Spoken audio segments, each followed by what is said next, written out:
Badan Meteorologi, Klimatologi, dan Geofisika memperingatkan potensi terjadinya banjir di kawasan pesisir atau banjir rob di 9 provinsi tanah air pada periode 26 hingga 31 Mai 2021. Kepala Pusat Meteorologi Maritim BMKG, Eko Prasetyo mengatakan potensi banjir rob itu dapat terjadi mengingat angin yang berhembus konsisten dengan kecepatan cukup tinggi hingga 46 km per jam di beberapa perairan di Indonesia, yang mengakibatkan peningkatan tinggi gelombang utamanya di Laut Jawa, Laut Flores, Laut Banda, Laut Arafuru, perairan Barat Sumatera, perairan Selatan Jawa hingga NTT dengan ketinggian gelombang mencapai 3 meter. Hal itu terjadi bersamaan dengan adanya fenomena super blood moon yang berpengaruh terhadap kondisi pasang air laut maksimum yang berpotensi menyebabkan banjir, pesisir atau rob di beberapa wilayah pesisir Indonesia. BMKG mencatat 9 provinsi yang berpotensi terjadi banjir rob tersebut antara lain Sumatera Utara, Batam, Kalimantan Barat, Sulawesi Utara, Maluku, dan Papua pada 20 Mei 2021.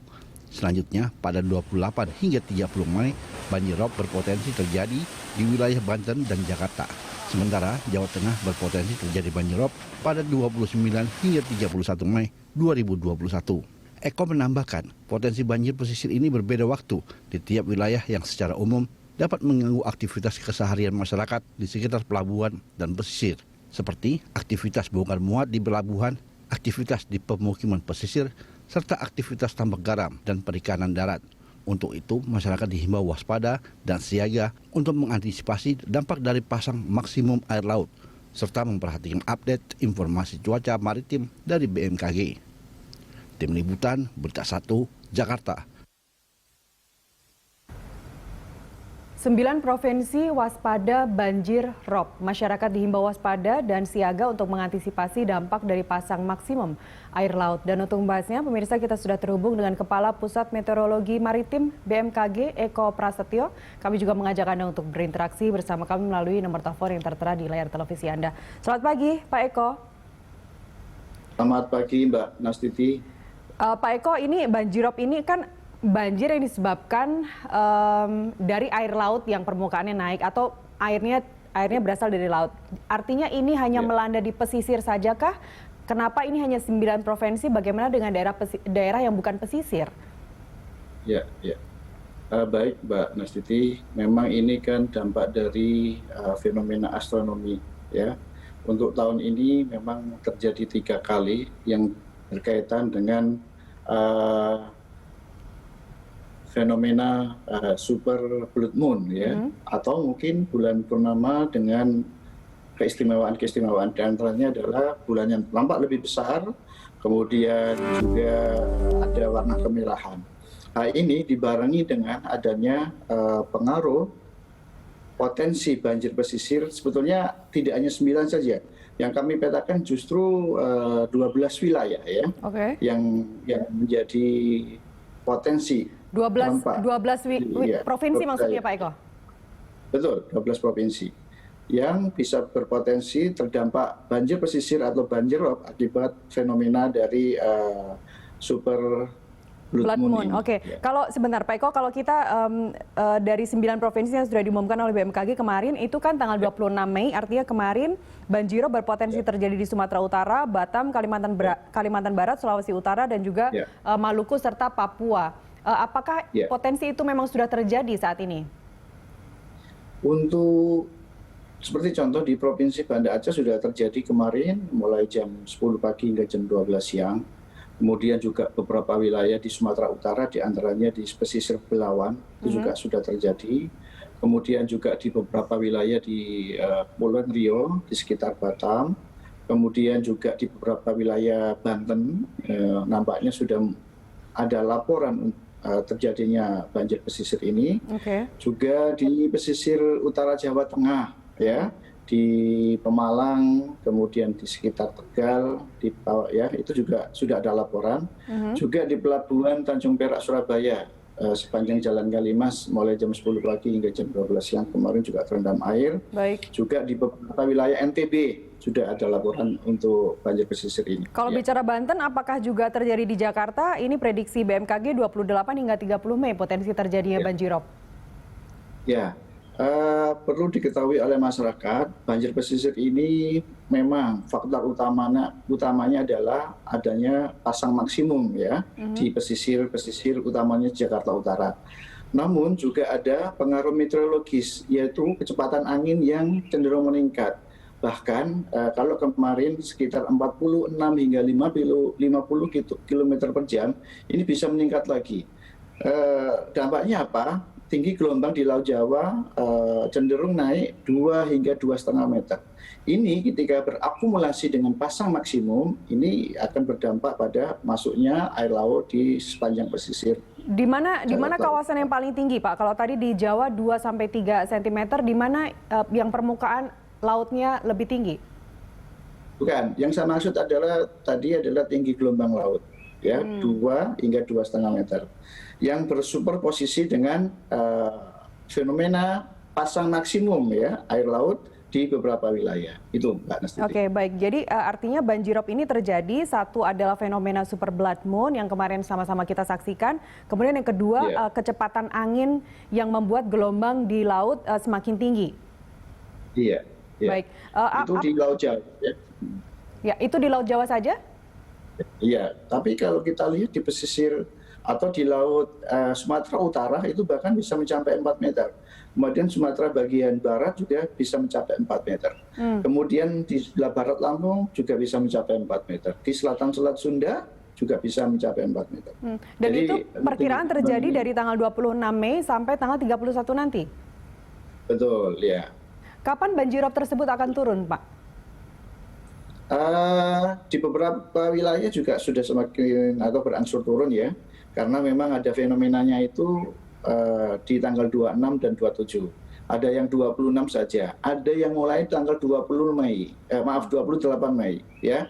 Jadi setiap wilayah tidak sama hari dan jamnya. Demikian. Baik, kalau fenomena super blood moon artinya kan sudah lewat gerhana bulannya. Bagaimana dengan angin yang berhembus dengan kecepatan hingga 46 km per jam tadi hingga menyebabkan gelombang laut yang tinggi sampai 3 meter. Sampai kapan dia akan berhenti?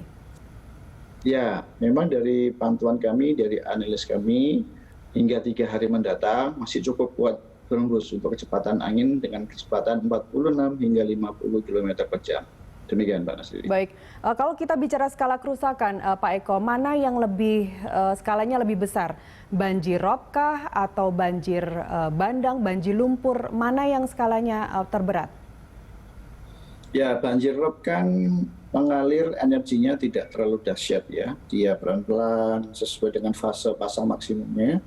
Cuman mengenangi daratan atau perkampungan dari masyarakat pesisir. Ini efeknya memang tidak merusak dalam destruction yang merobohkan rumah-rumah atau longsoran tidak, tapi merugikan dari kegiatan masyarakat, diantaranya adalah perikanan darat dan tambak garam itu terganggu dan bahkan banyak yang mengalami kerugian dari masyarakat. Sedangkan untuk banjir bandang, kemudian yang diikuti longsor itu lebih pada bencana hidrologis karena curah hujan tinggi dengan tidak didukung oleh lingkungan yang memadai. Demikian, Mbak. Baik, kalau kita bicara banjirop, apakah ini karena salah satunya tadi fenomena super blood moon, apakah memang setiap kali terjadi fenomena itu selalu terjadi banjirop dan di provinsi atau 12 wilayah yang tadi Anda sebutkan? Ya, memang saat ini dampak-dampak dari pasang maksimum atau mungkin bersuperposisi ketika berbarengan dengan fenomena seperti tadi malam, super blood moon, itu memang terdampak pada daerah-daerah yang sering ya terlanda rob. Itu yang menjadi catatan kita bersama. Jadi masyarakat yang sering mendapatkan ancaman banjir pesisir atau banjir rob ini tentunya harus lebih menyiapkan adaptasi dan mitigasinya. Memang pemetaannya masih di 12 wilayah. Kami terus melakukan pemetaan karena memang banyak sekali dari masyarakat yang belum melaporkan terhadap dampak atau ancaman banjirop yang sudah melanda di wilayahnya masing-masing. Demikian, Mbak Siti. Jadi artinya setiap kali terjadi super blood moon terjadi banjirop? Seringnya begitu. Dan memang secara umum ini akan meningkatkan tinggi muka air laut di beberapa dan sebagian besar wilayah di Indonesia. Ya. Meskipun sifatnya hanya genangan dan tidak berlangsung lama begitu ya? Demikian, Pak Nasti. Baik, Pak Eko, bagaimana dengan wilayah-wilayah yang memang langganan banjirop, mau ada super blood moon, kecepatan angin yang tinggi, tapi di situ terus-terusan terjadi banjirop. Sejauh ini seperti apa koordinasi BMKG dengan Pemda setempat? Ya, kita selalu mengedukasi kepada masyarakat bagaimana memahami atau mengingat kapan sih biasanya terjadi pasang maksimum itu. Apalagi ketika ditambah superposisi atau tambahan dampak dari angin kencang bahkan gelombang tinggi yang terjadi di wilayah pesisir masing-masing. Ini terus kita lakukan edukasi dengan berbagai macam kegiatan untuk masyarakat. Di antaranya apa? Sekolah lapang cuaca untuk nelayan. Kenapa nelayan kita sebut? Karena masyarakat pesisir utamanya adalah mata pencerahannya nelayan. Nah, ini diharapkan para alumnus dari SLCN ini bisa menyebarkan ilmunya kepada masyarakat yang lain yang belum mengikuti kegiatan ini. Itu salah satunya. Juga kita sebarkan melalui berbagai media sosial ya. Ini mudah-mudahan membantu percepatan penyebaran informasi peringatan dini ancaman banjir pesisir kepada masyarakat. Dari pemetaan yang sudah dilakukan oleh BMKG dengan Pemda setempat, Pak Eko, apakah bagaimana juga dengan pemanfaatan air tanah yang berlebih misalnya? Itu kan salah satu juga yang menjadi pemicu terjadinya banjirop di kawasan tertentu begitu. Kemudian juga bagaimana dengan pembabatan hutan bakau atau mangrove. Dan yang terakhir adalah topografi wilayah. Sejauh apa pemetaan itu sudah dilakukan oleh BMKG? Ya, untuk 3 atau 2 hal utama yang disebutkan tadi memang kurang signifikan ya kalau dihubungkan dengan banjirop. Ya, namun tetap terutama kita juga di Jawa, tidak ya, Pak? mengabaikan, tidak mengabaikan hal-hal tersebut karena penggunaan air tanah yang tidak terkontrol ya itu memang dapat menyebabkan penurunan tanah ya. Tentunya topografi akan berubah. Tentunya air laut yang biasanya tidak masuk ke daratan bisa masuk. Nah, ini perlu diantisipasi juga. Juga bagaimana kerusakan lingkungan yang terjadi itu pun juga tidak bisa kita abaikan. Itu juga mengganggu keadaan masyarakat, terutama ketika ada hujan yang sangat deras atau sangat lebat. Kemudian juga tidak mampu lagi menjadi tempat penyerapan air hujan, ataupun mungkin kalau di pesisir itu hutan-hutan bakau terus harus menjadi pengikat serapan air laut agar tidak masuk ke daratan. Demikian. Tapi pemetaan itu sudah ada ya Pak, artinya wilayah-wilayah kalau kita bicara Jawa, misalnya di Jawa Tengah ada Semarang, itu kan ada daerah-daerah tertentu yang memang selalu terjadi banjirop di situ. Tidak ada gerhana bulan, tidak ada gelombang tinggi, selalu ada genangan air laut di situ. Apakah pemetaan itu memang selalu bertambahkah atau kemudian berkurang seiring dengan koordinasi yang jalan dengan Pemda setempat? Ya, BMKG sudah beberapa kali duduk bersama membahas hal ini. Memang untuk ancaman banjir pesisir memang tetap harus dihubungkan dengan fenomena pasang air laut di wilayah masing-masing. Tidak mungkin tidak ada fenomena pasang, ada banjirop. Kecuali memang ada tingkat curah hujan yang sangat tinggi di wilayah dan sekitarnya, yang menyebabkan air sungai sulit masuk ke laut. Nah, tentunya ini adalah gangguan juga untuk masyarakat. Ya. Baik, apa saja yang perlu diwaspadai dari kejadian ini? Jawabannya ditunda dulu, Pak Eko. Saya minta kejelasannya nanti usai jeda pariwara berikut. Pemirsa tetaplah bersama kami.